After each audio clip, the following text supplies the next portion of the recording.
Hi all, Raidwald here. So in my last video, entitled Natural Rights and the Big Three, I promised to produce a follow-up video discussing what are the limiting principles upon rights. By which principles do we decide what is and is not a right? Alright, so this is that follow-up. Let's go ahead and get started. I'm going to start by first restating and reiterating what my definition for the word right is. A right is a claim which can be justified by default for any and every human individual simultaneously and to the same degree. Okay, so these limiting principles, most of them are already included in our definition of the word rights. But I would add one more, and I'll get into that later. First off, there's the limiting principle that these claims are justified by default, but not in all particular cases.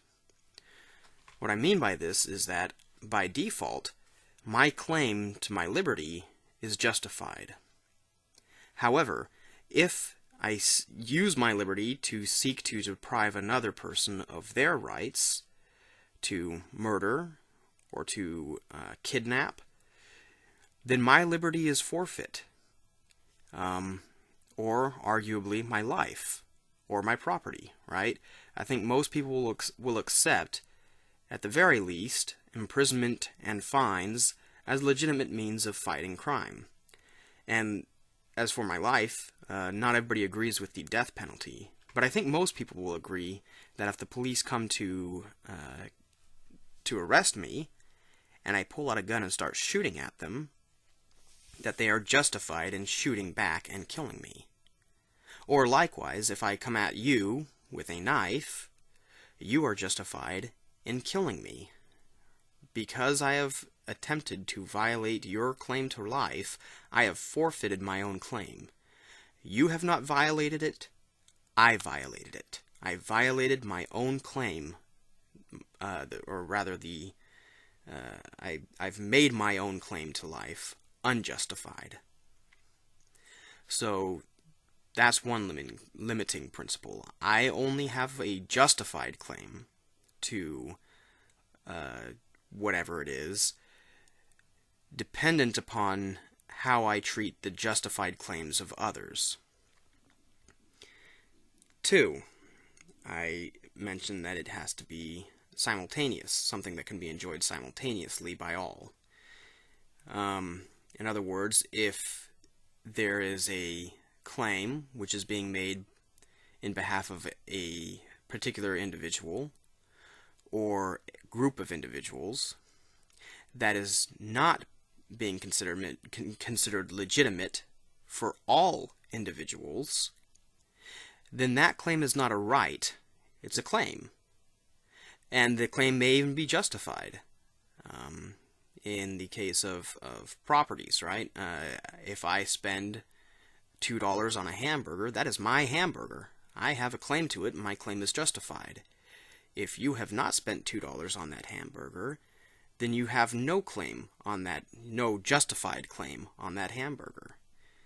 I think that's a pretty easy concept. So basically, that can be a legitimate claim, but it's not a right. As for other claims which are made in some cases as rights, but are not considered rights for all, that's basically coming down to principles like slavery, right? The idea there is that I have the right to own another person, but other people do not have the right to own me. Nobody who owned slaves and considered it their right wanted that right to be universal. In the same sense, when a dictator claims to have the right to deprive other people of their lives, that's not a right he considers universal. He does not believe that other people have the right to deprive each other of their lives, or him of his life. Next, rights have to be enjoyed universally to the same degree. If I have a right to life, then your right to life is considered legitimate to the same degree that my right to life is. Again, that I think is pretty simple. I don't anticipate any issues with that. So let's move on to some of the more interesting limiting principles placed in that first definition. One, it was for individual human beings. A lot of people nowadays will ascribe rights to collectives as opposed to individuals. The problem with this thinking is that collectives do not exist in a real-world sense. Right? There is no such thing as a forest. There are trees. Now, a forest is just a mental model, a mental construct we have for grouping trees together and understanding them as a whole. The problem is there is no such thing as that whole. It's just the constituent parts. And here's the real problem with it. If the group, which doesn't really exist except for as a mental model, if the group has the rights, and no individual within that group has rights, then in reality the group doesn't have rights. If a forest has the right to not be cut down, but no tree within that forest has the right to not be cut down, then every single tree in that forest could be cut down.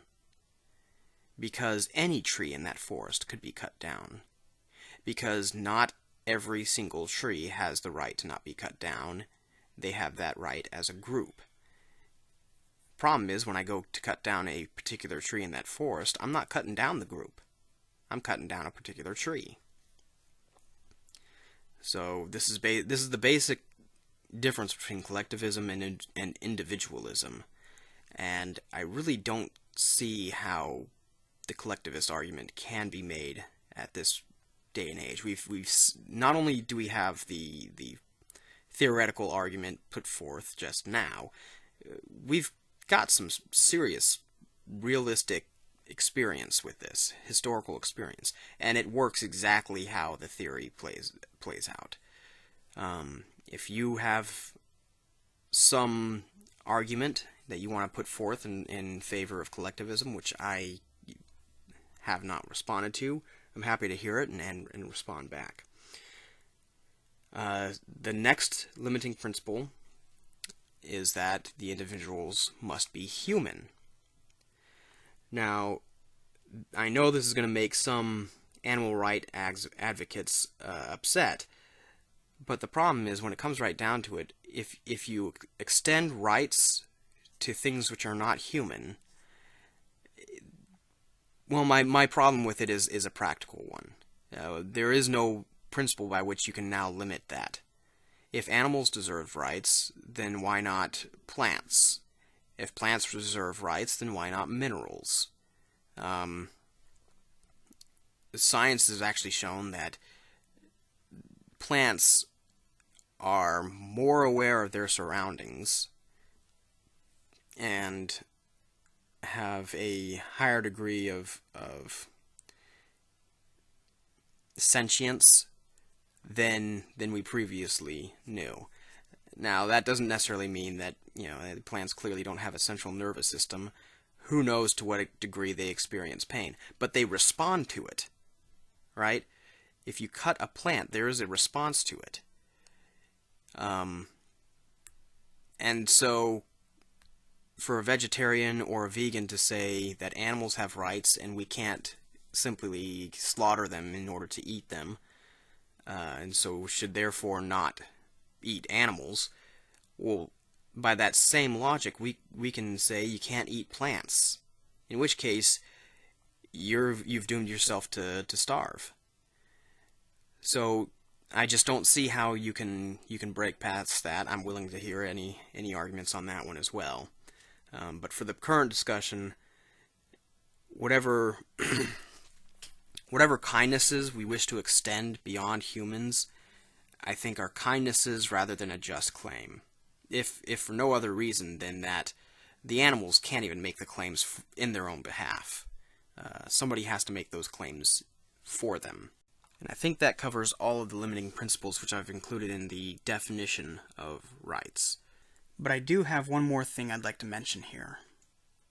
It's less of a limiting principle and more of a preference that I think would be universally accepted. So let's see if this is true. The idea is that when two rights come in conflict, or somebody has utilized or forfeited their rights by the way they were using them. For example, if somebody steals from you, steals your wallet, they have forfeited their rights to property, to liberty, and to life, assuming, right, you send the police out there to collect a fine or to imprison them for their crime against you. If they fight the police, then yes, their life is forfeit. And ultimately, the act that forfeited that life, that makes the killing of that person legitimate, is the fact that they stole from you originally.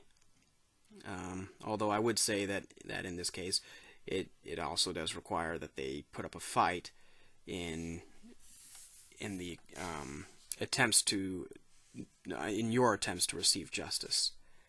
The fact that they are fighting that is necessary in this case, but not sufficient. It takes the initial injustice as well.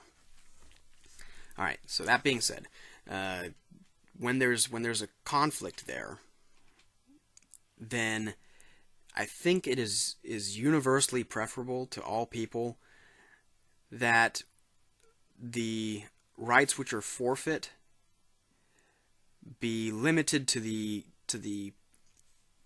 least egregious, the least important ones in every case that is possible. In other words, somebody steals from me, then we start with a fine and the return of the stolen goods, or at least of their value. We start with that, and then if they refuse that, we can imprison them, and if they refuse imprisonment and fight it, they can be killed. But just because you have forfeited your rights doesn't mean that we need to go nuclear and go straight for death right off the bat. While this isn't a principle per se, or at least not one that I think is inherent to the discussion of rights, it is a way I think most people would prefer, particularly since at some time in our lives we will probably act in ways that will infringe on another person's rights, whether intentionally or unintentionally. And therefore we all want that little bit of assumption of innocence, assumption of non-malicious intent, and mercy, even when there was malicious intent. Alright, so I think we've fairly established these principles. So I'll go ahead and end my video here for the day. But go ahead and keep an eye out for one more video in this series on rights, in which we're going to discuss the interplay of these limiting principles, and particularly the idea of how negative and positive rights interact in the real world. So, thanks for watching. Please like the video if you enjoyed it. Leave all comments below. And if you have not yet subscribed, please do so. I will see y'all later.